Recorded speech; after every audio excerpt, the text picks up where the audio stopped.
Hi guys! Mapagpalang araw pong muli sa ating lahat. So for today's video nga po pala guys, ay tara samahan nyo nga po pala kami dito sa amin pong outing. Pumunta nga po pala tayo dito guys sa Sual, Pangasinan. Ganun nga din pala sa 100 Island. Dito nga po pala tayo guys para mag-enjoy at sulitin ang mga natitirang oras ng bakasyon. Sa dami ba namang mga problema na atin pong pinagdaraanan sa ating buhay, ay syempre kailangan nga din po pala natin ng peace of mind. Kasama nga din po pala natin dito guys yung aking pong mga kapatid. Kaya kung interesado ka sa video na ito ay panoorin mo hanggang sa dulo ha.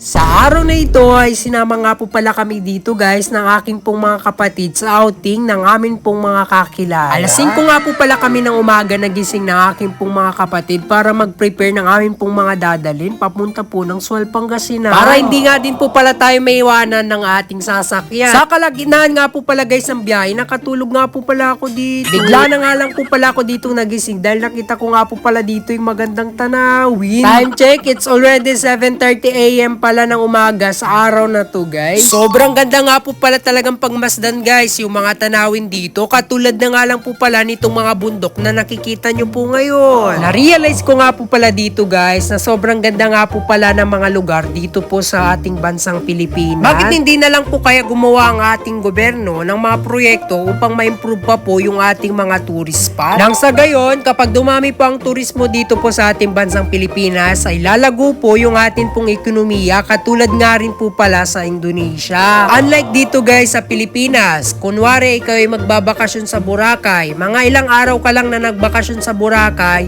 ay mataas na po yung iyong babayaran. Pero sa Indonesia guys, yung kanilang tourist spot doon guys ay sobrang ganda pero mura lang po yung iyong mga babayaran doon. Kaya yung mga ibang foreigner guys ay hindi na lang po sila nagbabakasyon dito po sa Pilipinas dahil sobrang mahal po ng gastusin kapag dito ka magbabakasyon kahit sobrang ganda ng spot. Sa pagkakataong ito guys ay nakarating na nga din po pala kami dito sa Sual, Pangasinan. Dito nga po pala sa dagat kung saan nga po pala kami maliligo. Sa totoo lang guys, wala po talaga kaming plano kung saan nga po pala kaming lugar pupunta. Kaya dito nga po pala kami napadpad sa Sual, Pangasinan. Tayo ngayon sa Sual.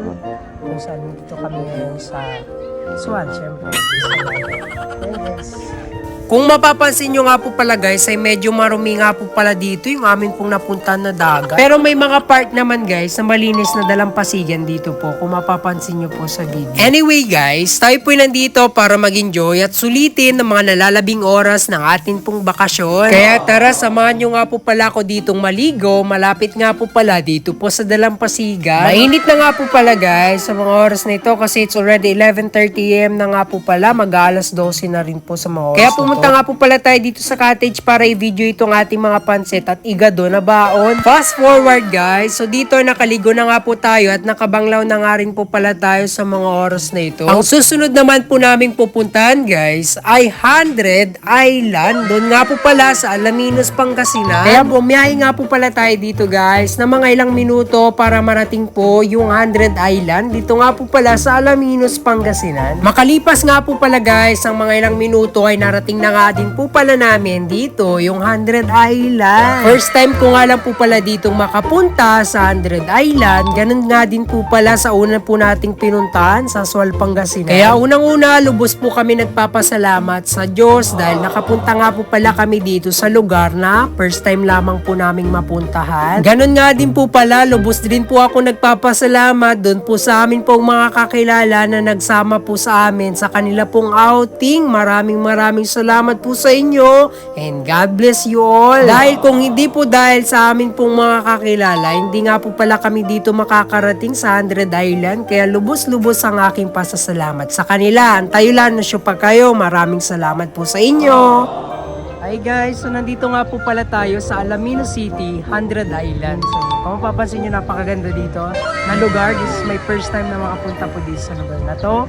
Kaya I'm so very happy na nakapunta po ako sa lugar na to guys. Try nyo na rin po pumunta dito guys. Kaya ang ganda guys. So ang ganda dito, legit. Mga ilang oras nga lang po pala kami dito pumasyal guys sa 100 Island dahil uwi na nga rin po pala kami dito agad sa San Carlos City, Pangasinan. Dumaan nga lang po pala kami dito guys sa 100 Island bago nga po pala kami umuwi ng San Carlos dahil nga po pala syempre nag-outing na nga po pala kami dito. Katunan lamang, unla kami ladyad 100 Island, Tagminiya, nauunlaan. Nakasakay na nga po pala kami ditong lahat ng van dahil uwi na nga po pala tayo sa mga oras na ito. Kunti nga lang po pala yung aking pong mga na-video dito po sa vlog na to. Kaya short vlog lamang po itong aking pong may babahagi sa araw na ito guys. Yun lamang po guys ang aking pong may babahagi sa video na ito. Thank you so much po sa panonood and God bless us all.